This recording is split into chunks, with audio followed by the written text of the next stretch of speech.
Okay, so merge replication. What exactly is merge replication? Merge replication on SQL Server is one of the three of the most primary or most common types of replication.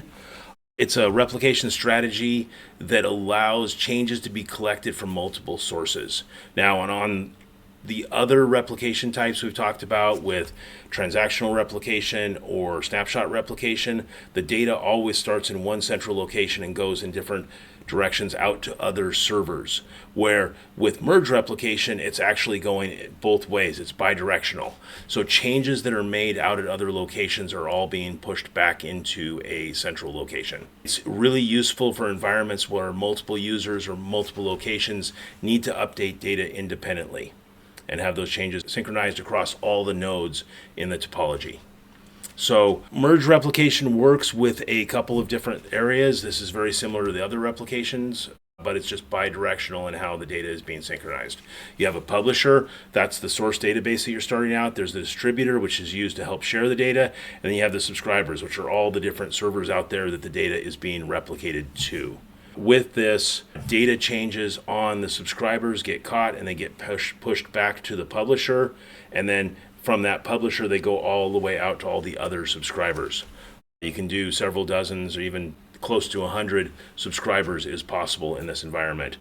You want to make sure that it's synchronizing often, because the more often it synchronizes, the less likely it is to have any kind of a conflict. One of the things that we run into with merge replication is that, yes, you can have conflicts. If a user at some location changes a row in a table and a user at another location changes that same row, and then the data tries to synchronize, you end up with a conflict. And then part of merge replication is defining how those conflicts get resolved, so that when a conflict does occur, which result is it going to take?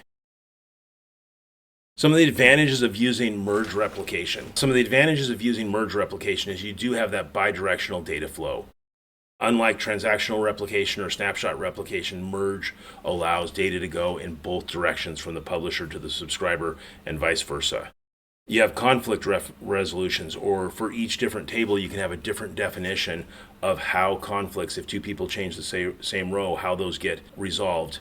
And then there's even a disconnected or an offline mode. So if you have, let's say it's your laptop and you're synchronizing with merge replication, and you take that laptop offline when you go home at night and then you turn it on in the morning, it will start synchronizing again and get caught up, as long as it doesn't get too stale, depending on how much history we keep around. So you can run in this disconnected mode where you're offline. You're still able to make changes while you're offline, and when it comes back online, it'll try and catch everything up at that point. Some of the disadvantages of merge replication: it's a bit more complex and there's a lot more overhead in order to keep this flowing, in order to catch changes and figuring out how it could, or dealing with when a conflict arises. You don't have conflicts with any of the other replication types, but with merge replication, you've got to have a way to go in and resolve that. And part of that is you can go in and catch those and manually resolve them, or you can create scripts that will help you do that. Again, performance. All of the replication does add more performance on the server, depending on the number of subscribers and how often things are changing. And there are some scaling challenges with merge replication. As the number of subscribers grows, so does the complexity of managing all of that. Some common use cases for this would be mobile applications, where maybe you're, like I mentioned, you're on a laptop, you're going offline for a little while, and when you come back, it synchronizes and those orders you placed on the database get synced up to the central location. You could have branch office scenarios where data is changing and it's getting sent back and forth from a headquarters central server periodically and then back out to other branch locations. Or collaborative environments where multiple parties need to update and share data, such as supply chain management, systems like that. Merge replication, yeah, although it's a little bit more complex, when it works really well. And it's one of those things, I work on this. I probably maintain over 50 different SQL servers that are using merge replication.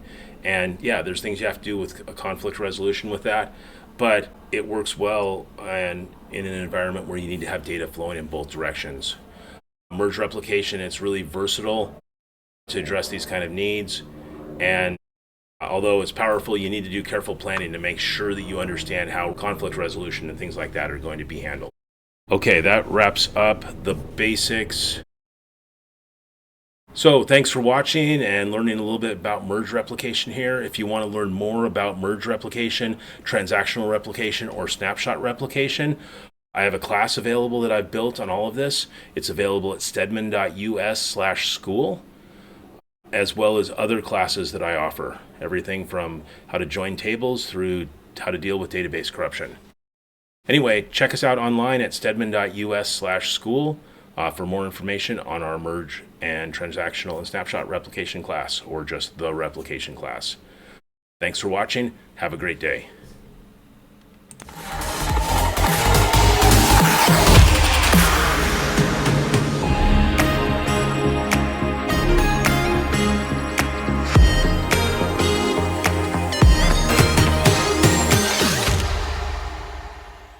Thanks for watching our video. I'm Steve and I hope you've enjoyed this. Please click the thumbs up if you liked it, and if you want more information, more videos like this, click the subscribe button and hit the bell icon so that you can get notified of future videos that we create.